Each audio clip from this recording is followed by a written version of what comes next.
It may not be sexy to do chemicals for construction, fix basements, or build houses, but my life is really good because of that. Running around the Great Lakes on my boat, golfing all over the country, hanging out with my dogs, and spending a lot of time with my family. To that young person, I would ask this question: are you living just to work, or are you working so that you can live? Ken Rusk, entrepreneur, blue-collar advocate, and author of the Wall Street Journal best-selling book, Blue Collar Cash. How you get to your nirvana isn't as important as getting to your nirvana. What is nirvana if you don't put it out there for you to physically see? If it's just living in your head, nirvana can constantly change and fluctuate. The more detailed and the more clearly you can see something, the faster the neurotransmitters in your brain connect that thought to reality. Now you have a situation where your brain actually thinks that it already owns that thing before it does. Building it with your hands. As people now, we're slipping away from something that we used to know was a fundamental truth. I refer to as the stand back moment. I used to go out and do landscape jobs. At the end of the day, we always found ourselves just kind of staring at it. You do not get that in some cubicle where you're just pushing buttons all day. There are a lot of people my age that don't think being able to be present as a father and be successful as a businessman is possible. How would you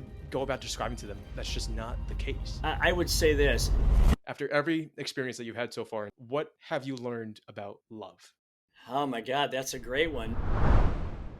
Building houses in Branson, Missouri, fixing old and smelly rotten basements in Ohio, office building leasing, and working for a company that does chemicals for construction-based companies, which I thought was really interesting.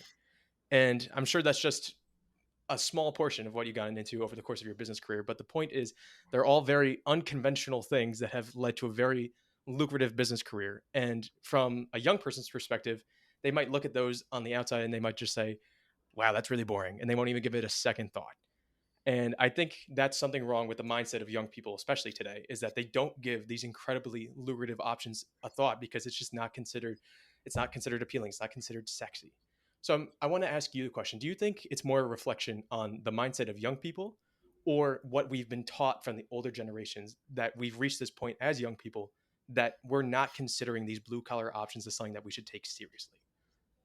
Well, that's a great question, and thanks for having me. I think one of the things that needs to be talked about right off the bat is, are we looking at what we want our future to look like? And I think that's what's really important here. See, for me, it may not be sexy to do chemicals for construction or fix basements or build houses or whatever, but my life is really good because of that. And so the sexy part for me is running around the Great Lakes on my boat, or golfing all over the country or internationally, or racing my cars around a racetrack and, hanging out with my dogs and spending a lot of time with my family, my daughter and my wife and son-in-law. And so that to me is really what the end game is. I mean, to that young person, I would ask this question: are you living just to work, or are you working so that you can live? Because 2/3 of our life is not work.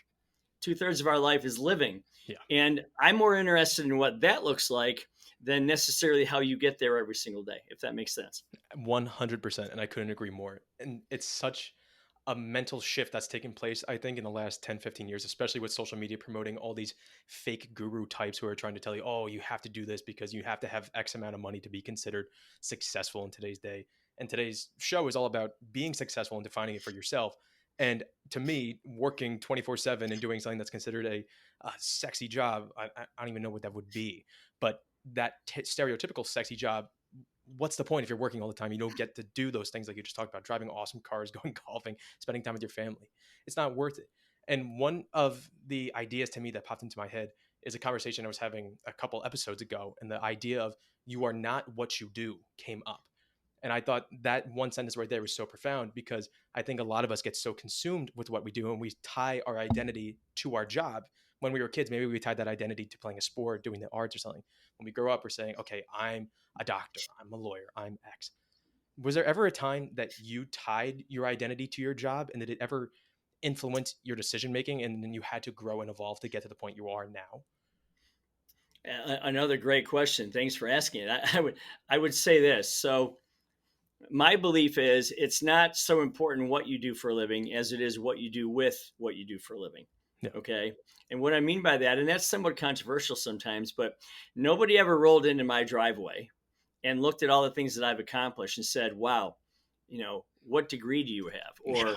Or, what particular title do you have? I mean, it's not that. Now, they might ask me, how did you grind this life out? And I'm like, happy to talk about that Yeah. because it is a give and take situation, right?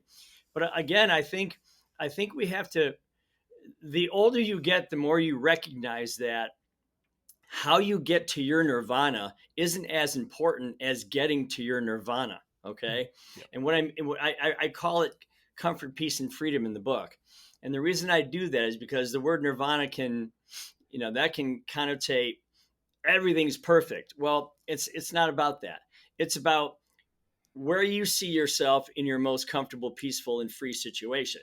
So I met a guy who he was a landscaper, and I talk about him in the book. I don't even know the guy's name, but I spent a week every time I would go to the bar in the evening at Club Med with all of my buddies. He was there. It was in Mexico somewhere, and I don't even remember his name, but I knew he cut grass and landscape during the summer, and in the winter he would spend 3 months in one of several amazing destinations around the Caribbean or Mexico or all those areas. Yeah. So his world was about, I'm going to spend 9 months just busting my butt, making a lot of money, and then I'm going to put all my equipment away. I'm going to fix it up and make sure it's good. I'm going to live in a reasonable house with a reasonable pickup truck, and I'm going to get all that done. But then I'm going to go travel and I'm going to explore for 3 months a year Yeah. straight. And that was his nirvana, his comfort, peace, and freedom. So I know that Instagram or some of these social media sites like to tell you that if you don't have 15 cars and a yacht and a mansion, that's what we're all supposed to aspire to. But not everybody wants that. Yeah. But in addition to that, everybody knows what they do want, and that's unique to them. If I asked, and I've done this many times, if I asked 100 people to take a piece of poster board and some crayons and draw your perfect vacation, I would get 100 different posters. Yeah. So why are we letting society tell us what that vacation is supposed to mean to us? Why aren't we saying, I'm gonna, instead of living at the effective life, I'm going to affect my life, right? Absolutely. And I think that's really important. I think people need to understand that. Yeah, it would be great if we all got to sell Ferraris, or if we all got to, do life saving surgery or Yeah. invent the next penicillin. Yeah, it would be great if that, but that's not reality. No. And for me, the day to day goes by and time goes fast. And time is, for anyone out there listening, time is your most important asset, believe me. Yeah. And enjoying every moment of that time and being balanced and having all your buckets filling equally, not just work and then after work, Yeah. is what's really important in life. Yeah. And I want to get to time, but I want to focus on nirvana first because I love focusing on that term because what is nirvana if you don't put it out there for you to physically see? If it's just living in your head, nirvana can constantly change and fluctuate. And it's not even your own voice that dictates what nirvana is. You could hear an external voice, whether it's someone on social media trying to preach a false message. It distorts your message of what you think nirvana is. And now it's just warped and you have no idea what you actually want or what you want to get into. And you talk about all these incredible things like, oh, you could be the person who makes the next penicillin and stuff like that. If you ask a young person today, trivia question for you. Do you know what the average young person says their dream career is nowadays? I actually don't know. It's YouTuber. That's number one. They all say they want to be YouTubers, and I wouldn't consider myself a YouTuber. I would consider this hobby more of a podcaster. But I do produce stuff for YouTube, and I had no idea what went into making YouTube videos, and I had no idea what a dream life would be like as being a YouTuber. It's a lot of behind the scenes work, and I'm sure kids when they're growing up they have no idea what actually goes into it and how that would shape their day to day, what they want their day to look like, just being a YouTuber. So if you had to go through that experience and you didn't draw it out for yourself, it's a little bit crazy. You have no idea what you're getting into.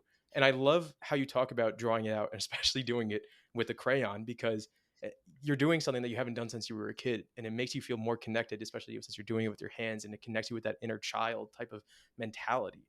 Can you describe the process of you going through it? Because When I read that, it made me think about something that I did, which is I actually wrote out what my ideal, I called it my ideal dream day was. We can think of it as Nirvana. And when I was going through that experience, I used excruciating detail to get every single thing down to say, okay, here's what I want to aspire to. And now I need to plan my days today to see what I need to cut out and what I need to add to make sure I can get to that day. So when you're going through that exercise yourself, are you drawing in like excruciating detail, or is it more just like a general stick figure kind of picture just to get an idea of what the vision is, and then you can work towards that vision? Well, what I think about is if I'm going to draw, let's say, my buddies and I on the first tee in Scotland at the Old Course. Yeah. I'm going to draw that as detailed as I possibly can because my goal is to match it to the photo of me having done it. Yep. So if what I drew in my mind gets really close to the photograph, then the memory that I had worked because the mechanism of the power of your brain getting from, you know, action to result is everything. Yeah. I was talking with Jarek Robbins the other day. He's the son of Tony Robbins, and That's he's an awesome. amazing guy. And one of the things that he told me was the stuff that I've been saying for a very long period of time actually has science behind it. And he explained it like this. He said, the more detailed and the more clearly you can see something, the faster the neurotransmitters in your brain connect that thought to reality. And so the longer you see it, the more that becomes one strained conscious thought rather than fleeting thoughts like you were just talking about. Yeah. So now you have a situation where your brain actually thinks that it already owns that thing before it does. So what does it do? It clicks your body into the act of attracting through your actions and your subconscious mind towards the actual getting of that thing.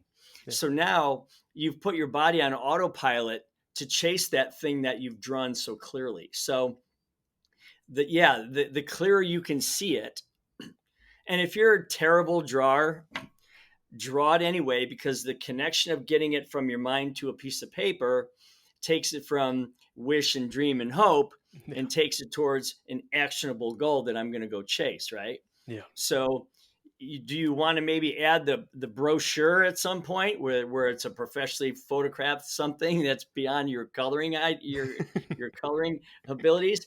Yeah, you can do that.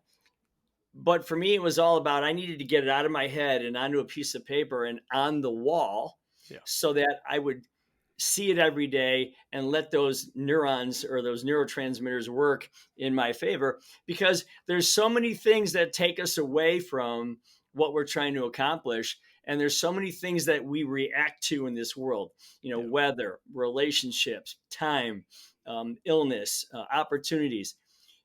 We have to learn to proact as much as possible, and that vision that you're painting Yeah. is about as proactive as you can get. Yeah. And I love that you say you have it on your wall too. When I was writing down the vision, I actually have it on my bedroom wall, and I just look at it sometimes when I need a refresher. It's like in little sections.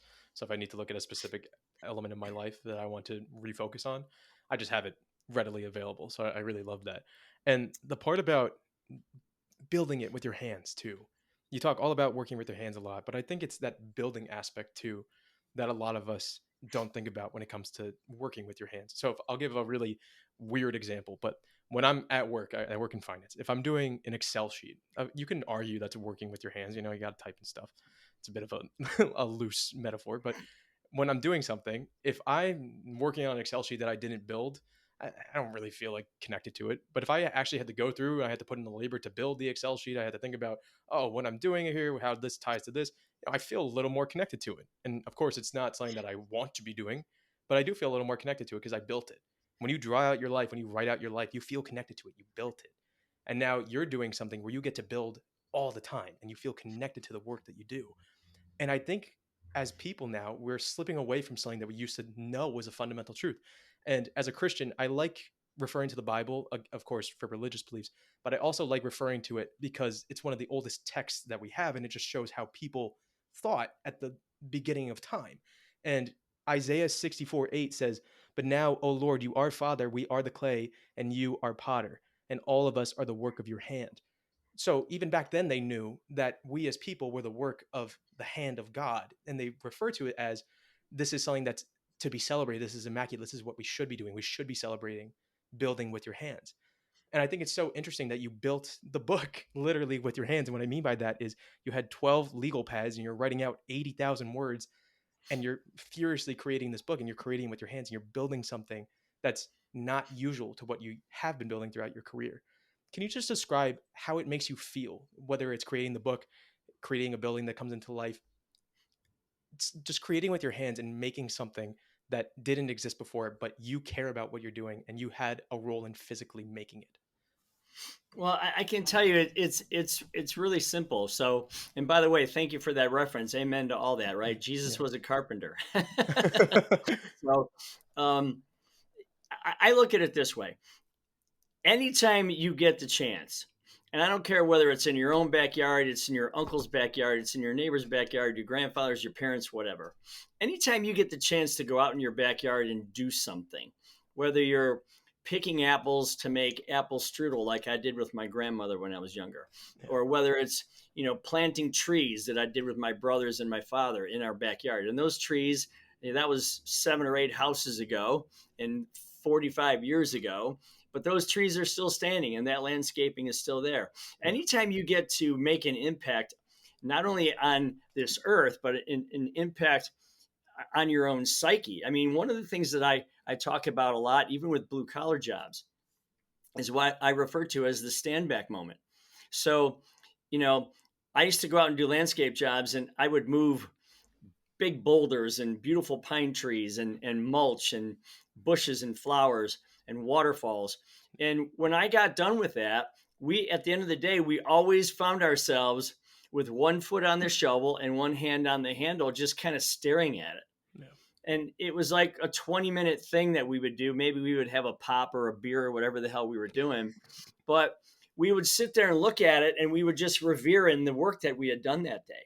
And I have to tell you, you do not get that from the 15th floor in some cubicle where you're just pushing buttons all day. Nope. You can try, but you don't.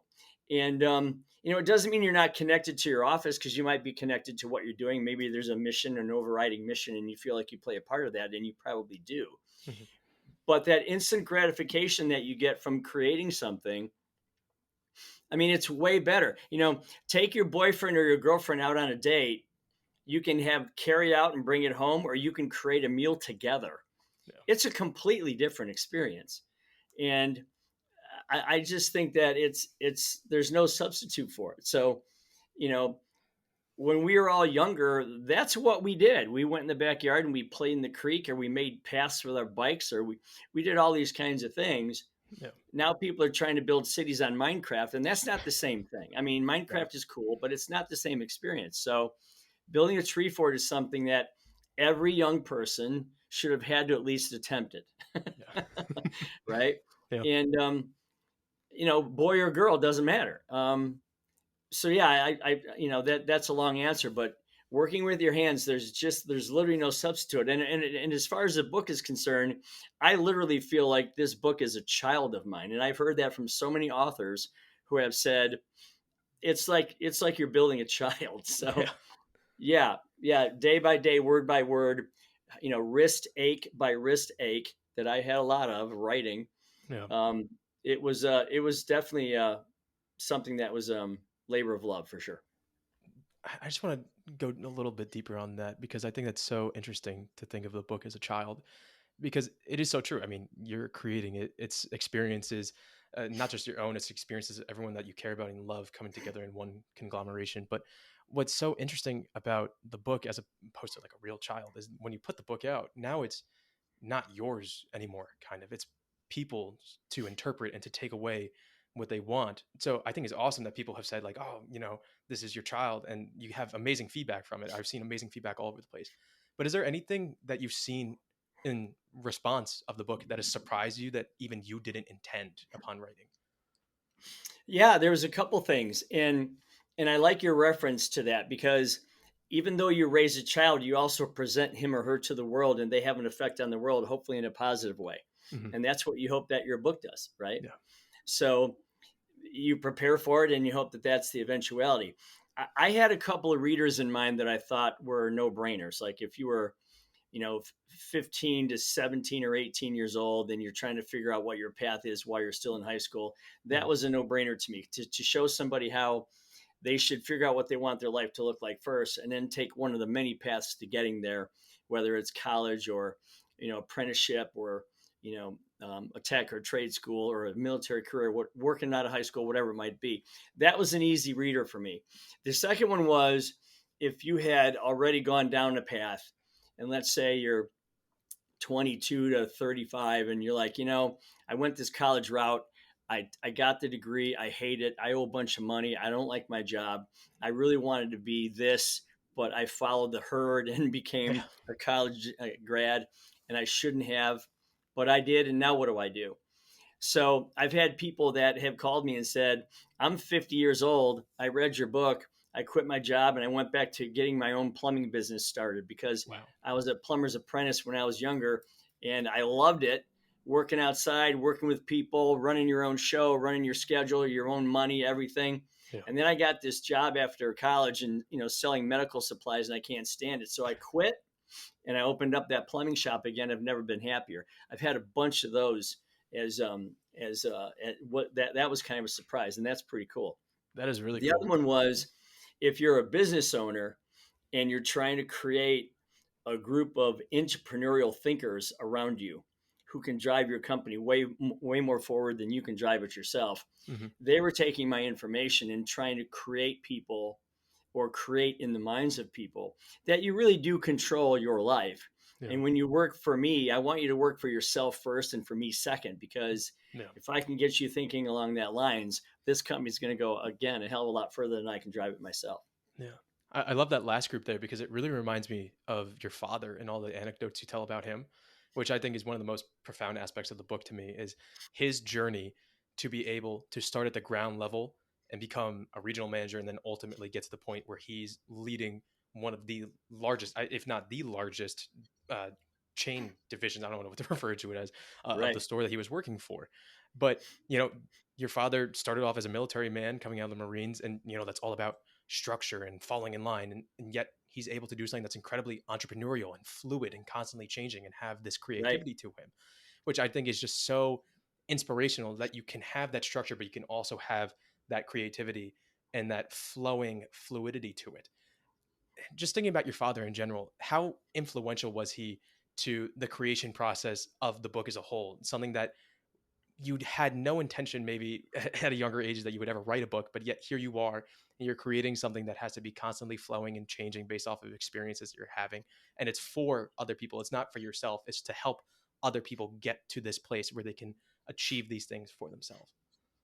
Well, one of the things that he was really good at now, first off, he was a Marine, so he kept. You have to know that I had four brothers, and we were all under the age of 9, living in a very small house. So, right there, he had to run the house like a Marine barracks. So, Yeah. it was, make your bed and clean up afterward. I mean, everything, right? Yeah. So that was pretty tight. But one of the things that I think he did the best was he he would help you identify what you wanted, but then not help you get it at all. Like he would say, okay, so you want a new bike, okay? I can do so many things for you, but if you want something beyond what I can do, because I need to pay for 5 of you little guys, you need to find a way to go figure that out. Yeah. And I still use that in my management I mean, I've got 200 employees now, and I still use that in my management today. Yeah. People will talk about an issue, and I'll say, well, tell me what your options are. Yeah. Okay, I've got these 3 or 4 options. Okay, well, which one's the best and why? Which one's the worst and why? Okay, tell me how you see yourself getting through this to getting to that eventuality. So people love to come to me, they love to come to bosses in general and say, how do I do this? I want to do it just how you want me to do it. I want to follow the exact steps. And some people like that. Yeah. For me, I'm like, I don't know, let's figure it out. Yeah. Okay, I have you in this place because I need you to help me figure these things out. So to this day, being fluid, being changing, thinking outside the box is something that I've had since I was 13 or 14 years old. So, Yeah. yeah, I would owe it to him to say, don't give him all the answers, give him the opportunity to find the answers and then let him go do it. Yeah, it's very similar to the age-old adage, right? Teach a man to fish, and fishes for a lifetime. Absolutely. And 100%. absolutely, I agree. And uh, again, I want to bring that back to time horizon, because when you tell someone, "Oh, find a way," they think, "Okay, I have to place a self timer on myself and say, okay, I need to get this done in the next week if I want to have that bike, if I want to buy this car for myself or something like that." Who's placing that limit on you but yourself? And I think we just place these ridiculous limits on ourselves, and when it comes to time that we give to let something come into reality. And I think it's just so fascinating when you talk about time horizons in the book, and you talk about the average life. So I did some math because I'm a nerd. So average life, 28,740 days. You, in terms of the business world, have currently spent 13,505 days, a rough estimate, working in the business world. That would be 47% of life. And that is to get you to this point now where you have an incredible family life, an incredible business life, and you're able to do all these things that you want to do. But that did not happen exactly overnight. And I think today, young people will say to themselves, there's no way I'm going to take 47% of the time to get all the way that I want to. I'd rather just, you know, do whatever and just see what happens. And that's how that thing that we want to build and put onto the canvas and we draw out, that's how it doesn't become a reality. So to you, how would you explain to a young person how to reframe their perspective on time horizons to let them know that there is a lot of time to be had and it's up to you to use it how you want to? Well, I would say this. I would say there's two sides to that sword, because you do have a lot of time to do things, but you also have a limited amount of time to do them. And Yep. there, what I would say is this: I need to know what's important to you, in what you want your life to look like in 6 months, in a year, in 3 years, 5 years, 10 years, whatever. Yeah. But I would want you to know that it's okay to recharge your batteries. It's okay to relax and find peace. It's okay to take walks in the park. It's okay to occasionally sleep in. It's okay to do these things Hmm. to feed the mental side of your brain, to give you balance. But it's never okay to just waste time. Yeah. There's a shot clock for your life. Okay. And while you need to be aware of that and not be paranoid about it, when you do set a goal for yourself, you need to set it in a way that, forgetting about the time, but the surety of its completion. And Yeah. that's one of the things I talk about in the book. It took us 3 years to save the money to go to Scotland with all my buddies to do that first golf trip. Yeah. And we did that on purpose because we didn't want to kill ourselves. I mean, I think we saved like $30 or $40 a week maximum. Yeah. And then we started getting miles on our credit cards so we could get free plane flights and all that. And that takes time, right? And you allow that to happen because the more you spend on your credit card and pay off, the more points you get. Yeah. That's an example where you want it to take a little longer so you can take advantage of those programs. But I mean, the bottom line is, if if you want to do something, then get it out of someday and get it to today, because someday never comes. Okay, it's not just going to happen. Yeah. And if you're going to build a goal, and it's a goal that you truly want, and let's step back and say, is that a goal that you truly want? Because if you wake up thinking about it, then yeah, it's probably something that you want, right? Yeah. So once you decide that you want something, I'm more concerned about you getting it for sure than what time you get it. Yeah. So you can set something off 6 months, a year, 2 years, 3 years, 5 years. I mean, I have lots of goals that are 2, 3, 5 years out. And I don't necessarily sweat the time of those, Hmm. but I'm focused on making absolutely certain that they happen. And if you set them up right, all you got to do is wake up and breathe, and those things are going to happen for you. Yeah.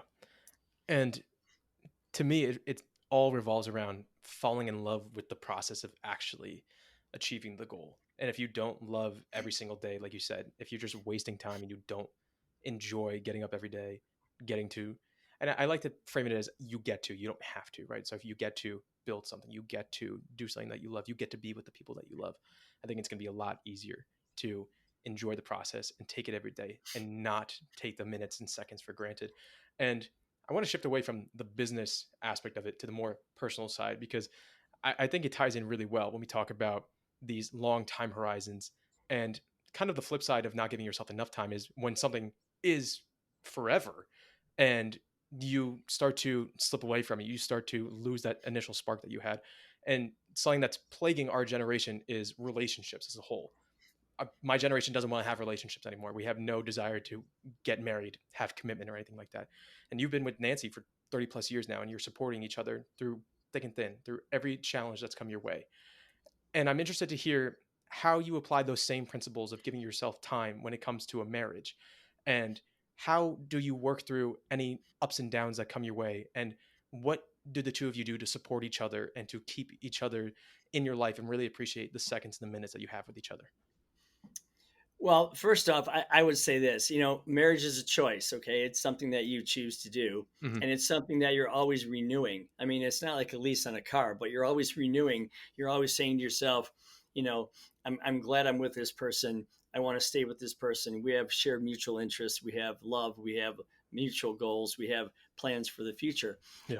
And so I think what's important there is that you don't just coast through life wondering what's going to happen next. Okay. Hmm. You know, when you think of, let's just take a vacation, for example. So I think every one of us is pretty good at planning a vacation, right? You think about the beach and you think about the sandals you're going to pack in your bathing suit and the suntan lotion that smells like summer and the radio that you're going to play and the music list and maybe the drink you're going to have, the umbrella, the breeze, the salt sea air, the sand. You start to really anticipate all that stuff, even though this vacation isn't for 6 months from now. You plan your plane and your hotel and your rental car. You're really good at planning that eventuality. And yet you put all that time and energy into a 7-day occurrence, right? Yeah. And that 7 days comes and goes. Now, the cool thing is you get to anticipate for 5 months and 3 weeks that eventuality happening, right? So the anticipation to me is the cool part of life because you're anticipating as time progresses these cool things that are happening to you because you've planned for them. Yeah. And I think that's the same way with marriage. I think if you have, you plan to build this house and then you build this house and then you live in it and then you pay it off and maybe you do that again and you move somewhere else and you decide to create these things around you and then you have children and then I'm about to be a grandfather in November. So, you know, these are all things that you look forward to with an anticipation. Yeah. And if you're not living a life where you can anticipate multiple things at the same time, some being this Friday, some being next month, some being next summer, some being 3, 5, 10, 15, 20 years from now, Yeah. then you're not living life to its fullest because we're all meant, I think, from the beginning of time, we're all meant to chase things, to go after things, to create things, to, try to achieve things. And I think that's what's important because in every one of those cases, you're literally anticipating an outcome. Yeah. And that's what I love about partnerships and marriage and all that is you're anticipating how your life is going to go and then you work together to make that happen. I love that. And I think, again, it's maybe short sightedness on our part as young people because we live in a fast world where we always just looking forward to Friday. A lot of people at my age, and it's, what can I do just to get through the week? We don't really think about anticipating anything else besides that. And if you have that anticipation in every aspect of your life, I think that's a really beautiful way to live. And I think there is the negative flip side to it, which I do think ties into anecdotes that you told throughout the book. And in 2009, your business is booming. You are building that dream house that you've been anticipating, and you get the worst news imaginable, something that you never want to anticipate, and that's that your child is sick. And that's something that you never want to plan for and pray to God that it never happens. And when you're faced with that situation, it is individualized, but I think it's important to talk about these experiences because there are similarities to take away from everyone's experience with this. And I want to talk about the strength that your daughter Nicole had during that time, because I think as men, particularly, we have this rhetoric around us that we need to be set in stone. We need to be the guiding light that's going to help our family get through these tough times, help our friends through these tough times. But when the unanticipated happens, it's a shock to our system. And for me in particular, I try to be this leading man for my family, even though I'm the son and I don't have a family of my own. But it's difficult for me to get through these experiences on my own. So I'm interested to ask you, just how important was it to see the strength that Nicole had during that period of her life when it came to you being the best father that you could and staying true to your family, staying true to who you were, and being this guiding light? And even though it might have felt like at the time, time is just frozen in this moment and I wish it would stop, how do you go about just pushing forward for your daughter and for your family? Well, another amazing question, and thank you for asking that. So, first off, I would say this: I without knowing it at the time, I set myself up so that if things happened in my life, I could go and take care of them. Hmm. So when I talked to you earlier about the aspect of time being your most valuable asset, it is true because, time to play golf is cool. Time to go on vacations is cool. Time to walk your dog and the freedom to make that choice, that's all really cool. But time to take care of a sick person, that's not so cool, but it's very important. I mean, you Yeah. got to be able to do that, right? Yeah. So I would tell you this, as a parent, Nancy and I were scared to death for 5 years. I mean, what's going to happen to our little girl, right? Yeah. And it's hard to think about. It's even hard to talk about, but it's important because when it comes to strength, there had to be a hand of God involved here for sure. Um, because the stronger that we were and the less reactionary that we were and the less distraught that she saw us being, the stronger she became. Yeah. So it was really unbelievable. I mean, this is a girl who just lost half of her sight in a surgical operation to save her life. Yeah. And we're walking from the hospital back to our hotel, which is just a few blocks. And she sees a homeless person there and she looks down and says, "You know what, Dad? He's got it a lot worse than I do." Right. Yeah.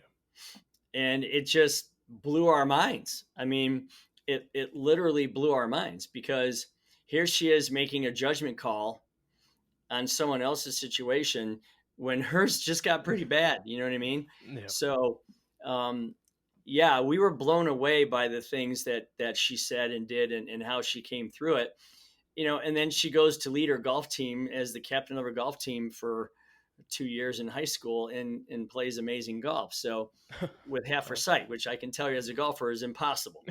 So it really is something that I don't know if we transferred that strength to her or if she saw us being strong and therefore said, okay, if they can handle this, I can handle this. Yeah. But man, I got to tell you, that was a tough time, and I wouldn't want anyone to go through it. Yeah. But what I would tell you is, be ready in your lifetime for the good things to spend your time on, and be ready in your lifetime for the not so good things to spend your time on. Just be ready. That's the bottom line. Yeah. And be ready is something that I'm trying to live by lately.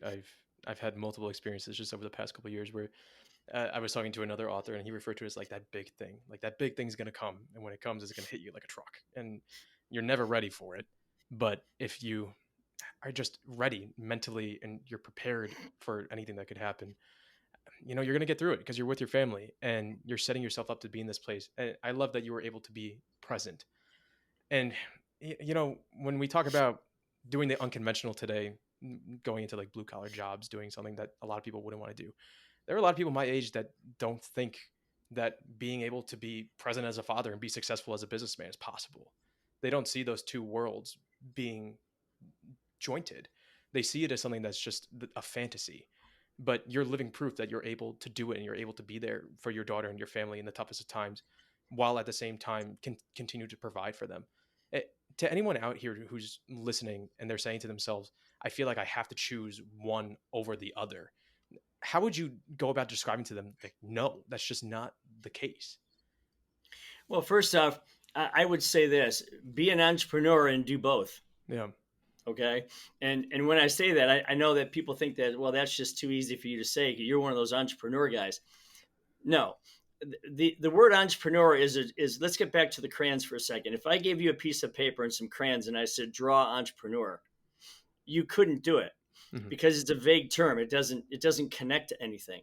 Now, being an entrepreneur at owning your own bakery, or being an entrepreneur at owning your own plumbing shop, or your own carpentry store, or whatever, okay, or your own hairdressing business, now you can draw that. Okay, so I would say that if you want to live a balanced life, then for me the only path there is to be either an entrepreneur or an entrepreneur. And an entrepreneur is someone who works for another company but has the talent and the skill and the ability to run their department the way they want to run it Yeah.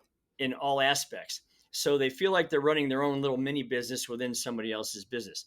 I have a bunch of those people here, and they're all fantastic. An entrepreneur is the one that actually takes that risk and goes and does it. But having said all that, we all have the characteristics of being an entrepreneur inside of us. I know people don't believe that, Hmm. but things like resilience and persistence and faith and courage and humility and generosity and vision and initiative, all of those things come out of you once you have a reason why. And that's why it's so important to build that reason why. And that reason why is a balanced life. I draw this whole thing out. I draw my spiritual moments. I draw my charity moments. I draw my hobby moments, my sport moments.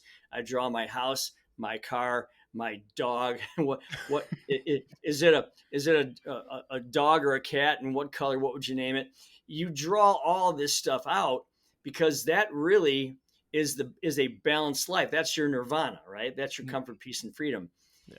If you have that, and if you're working towards it and you're achieving it, then some of these curveballs, and I mean seriously bad curveballs that life throws at you, you can kind of absorb a hell of a lot easier Yeah.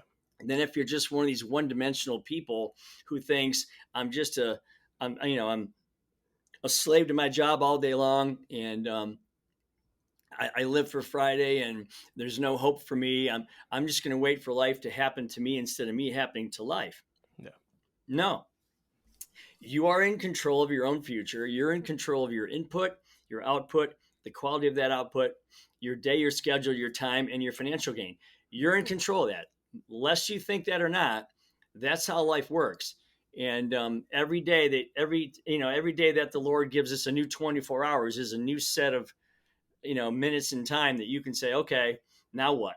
Okay, what's my life going to look like from this point forward? Yeah. So it's really important that you set yourself up for that. And again, any one of us can be entrepreneurs. Don't let anyone tell you that you got to be some special person, or you have to have a Harvard business degree to do it. Not true at all. Good idea, good reason why you're going to make it happen. Yeah. And I just hear the passion in your voice when you talk about that. And I believe it so wholeheartedly too. And I think it applies well beyond the business world, where those virtues, those traits, that's just about being a good person too. That's about being a curious person, someone who's willing to take on the world and everything that it has to offer to us. And I want to tie it back to Nicole too, because she's gone on to do incredible things. And again, I think it's a testament to her character, but I think it's a testament to your parenting too. And when we talk about, creating the book as a child, but you have Nicole as your actual child, and just to see the type of woman that she's grown up to be. And, part of my research process is going through everything. And part of it is finding like Nicole's LinkedIn. So I found that in 2014, she was working at Wildwood Metro Parks, and she was teaching young kids about the joys in the environment and the love of the outdoors. And now she's working on passive home structures that are able to reduce heating and cooling energy costs by 80 to 90% from conventional buildings through super isolation, airtight construction, and all these amazing feats of engineering. And to me, that's just that entrepreneurial traits coming into fruition. Something that she was so passionate about 9 years ago at this point, she's actively working on to bring into reality and make the world a better place. So when we talk about building with your hands, everything that comes with those feelings, how does it feel just as a father to see that, it's weird to think about like building a child with your hands, but your child that you nurtured and you watched grow, and now you see her become this incredible, strong woman. Just what emotions does it bring as a father to see that those traits that you value so much have passed down to your daughter, and now she's making the world a better place? Well, first off, it's obviously you're amazingly proud. There's no question about that. Yeah. I will tell you that, you know, I didn't tell her you need to be an architect. You need to go get a master's degree from Michigan. I didn't tell her any of that stuff. I said, you know, you have an opportunity to do whatever you want to do in life. And at whatever level of happiness you land is the happiness that I want for you. So just because I've done these things with my business and I've done these successful things, that doesn't mean, that's your measuring stick. That doesn't mean you have to live up to any of that. And because again, the goalpost is true happiness. The Yeah. goalpost is to be able to look in the mirror and say, I have achieved comfort, peace, and freedom. I've beat 90% of the population because I can say that and I mean it. Yeah. So to me, it's incredibly. I'm incredibly proud that of where she's at. She can go wherever she wants to go and do whatever she wants to do. She is making the world a better place. She's making it a more efficient place. There's no Mm. doubt about that. Yeah. And again, she's happy and she's you know she's in a good place. Her and her husband have remodeled this house recently, and they did a lot of the work themselves because they wanted to. Yeah. It would be easy for me to jump in and say, hey, let me do this for you and let me do that for you. And I did a little bit of that, but 90% of it was their work and their labor. I mean, she's in there hanging drywall. I mean, it was incredible to watch. So again, I think as parents, you just need to put the menu out there and Yeah. let them pick and let them see, what they want for themselves, and then let them go do it. You know, you got to let them fall down. You got to let them burn their hand on the stove. You got to let them do some of the things that we all did when we grew up. You trip, you fall, you stumble. Now you don't put them in those situations, but I mean, things are going to happen. You can't be the lawnmower parent who prevents every negative thing from happening, or else you've just built a very dependent child. Yeah. Okay, a very dependent child who doesn't believe that life is ever going to be tough. Yeah. So yeah, she went through her disease and she's still dealing with that. She's very healthy and she's fine, but the ramifications of it are still there. Yeah. And there's no tougher person in the world than she is in my mind. And yeah, I'm incredibly proud of her for that. It's beautiful to hear. The relationship between parents and their child always moves me, because I think it's something in this life that's of the utmost importance. It's, if not the most important thing in the world. And I don't understand why so many young kids feel like love is something that we can choose to ignore, and that's something that we don't want present. But I know the love that my parents gave to me, and just to be able to feel like I'm independent, it means the world to me that they've raised me to be that way. And I know, You know, yeah, go ahead. Sorry. I'm sorry to interrupt you, but that's a good question. And I guess as a person that's in his 50s, I'd almost want to ask you this. Do you think this thing about all the parents when they're at dinner and all the parents and all the kids are staring at their screens, okay? Yeah. Instead of asking, how was your day to day, and what might you think about this or that, or what's happening in your world, how is your life progressing? What thoughts do you have that you would want me to comment on, or can I get your opinion on how you feel about things in the world that are happening today?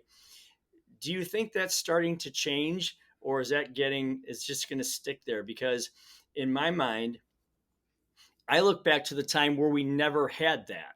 Yeah. So we had to sit around the table and talk to each other. And I worry that there isn't enough conversation going on. And I've never really been a warrior before. I mean, I still don't think of myself as a grandfather, but I'm going to be here. Yeah. Um, but that kind of stuff it can't take the place of parenting, or it can't take the place of forming relationships. So that's something that bothers me a little bit about. It bothers me too. And I don't have too much insight to offer. I can speak to my age bracket, so I'll call it like 18 to 25 right now. I think there is a shift away from how much time we all spend on social media. I see a lot of people starting to say, I'm just so sick of it. I don't like looking at it anymore. It's just repetitive. It's the same thing. And I think we've kind of caught on to the joke that we've all been a part of, that these companies are just setting us up to scroll and scroll and scroll as long as we can. And now that we've reached this age where we're kind of past that point where, oh, it was cool to post what you were doing on social media all the time, like you had to be telling everybody what you were doing.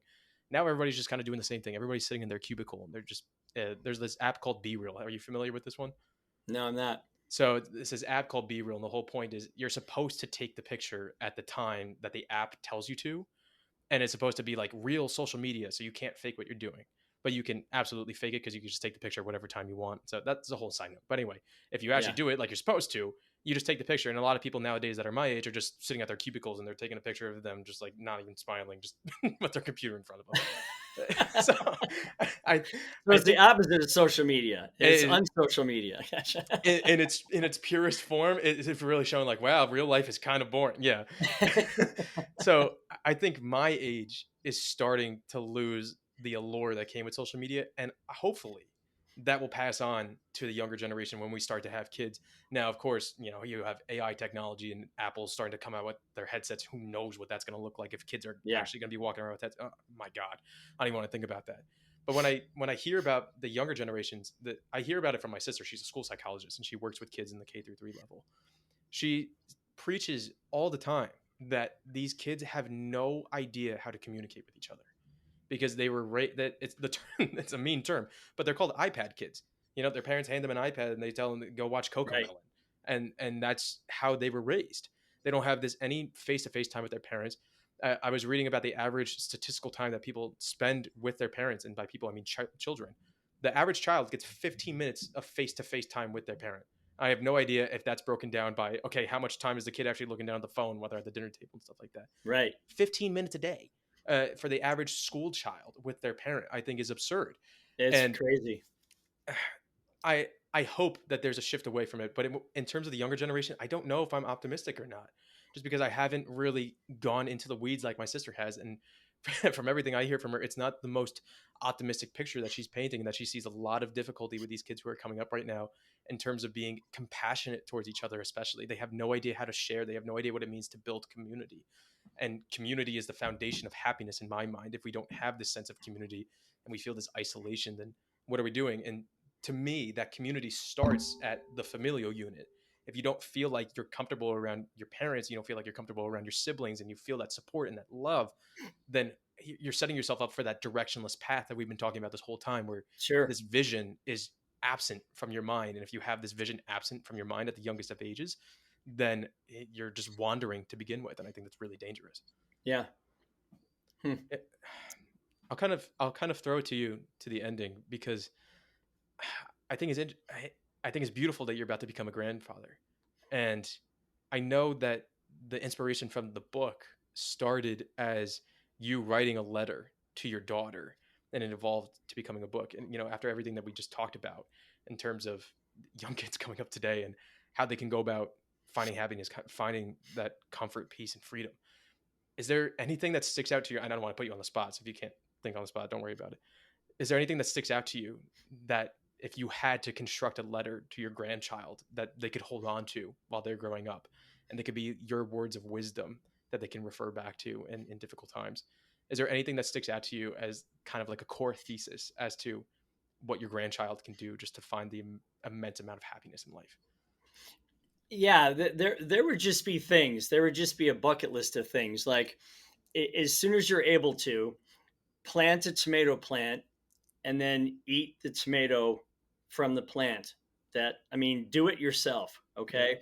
If there's so many beautiful things in this world that aren't digital, that aren't electric, that aren't neon, and and we've gotten away from that. So I would say, be as organic as you can, and I don't mean organic from the sense of non-fertilized milk. I'm not talking about that. I'm talking about get out into the real world. Get out into your yard, get out into nature. There's so many beautiful things out there. Have group meetings with friends of yours that don't require any electricity. Yeah. Okay. Get out there and do some of the beautiful things that life has to offer. walk your dog in the park, do all that stuff, learn how to ride a bike, throw a frisbee, do all these things that we used to do as kids that were really wholesome. you know these are things that, as groups, you learn to communicate, you learn to debate, you learn to disagree, you learn to celebrate, you learn competition, you learn all those things that really matter in life. And yeah, I would just say, instead of getting to the point where you need to unplug, maybe don't plug in the first place, if that Yeah. makes any sense. It, Okay, stay yeah. stay as unplugged as you possibly can, you know minus the need for safety and security and all that kind of stuff. Yeah. That would be my letter to them for sure. Yeah. And that's actually something I'm trying to do. Next week, I don't know when this episode is going to come out, but next week being like mid-August, I'm taking a camping trip to Canada just because Do it. I needed to unplug. And of course, I'm going to do like all the safety stuff and make sure that if Yeah, something happens, I have it. But I haven't unplugged, and I don't even know how long. And I need it physically just to break away from it. yeah. And I wish more people would do the same. I can't believe the hour has flown by already. This has been an awesome conversation. No Thank you for doubt. doing That it was with me that today. was a quick hour. That's for sure. Yeah. Absolutely. I'll ask you. I have a show staple question I'm trying to ask every guest, and it kind of sums up a lot of the themes that we've been talking about today. So I think it's going to be a similar answer to what we talked about, but I still want to get your opinion on it. And the question is, it's open ended, so it can go in any direction you want. After every experience that you've had so far, and hopefully many more incredible ones, what have you learned about love? Oh my God, that's a great one. Well, first off, I would say that love is never just given unequivocally. And people say, well, of course I love my kids, or of course I love my parents, or of course, well, but why, Yeah. right? I would say that love is typically earned, and it's to be cherished once it is earned, because there's so many great things. There's just so many amazing things in life that surround love, and it can be, I mean, there's so many different types of love. I mean, there's love in relationships, there's love in friendships, there's love in just people that you see at work, and your work family, your day family. So yeah, I would say be very protective of it.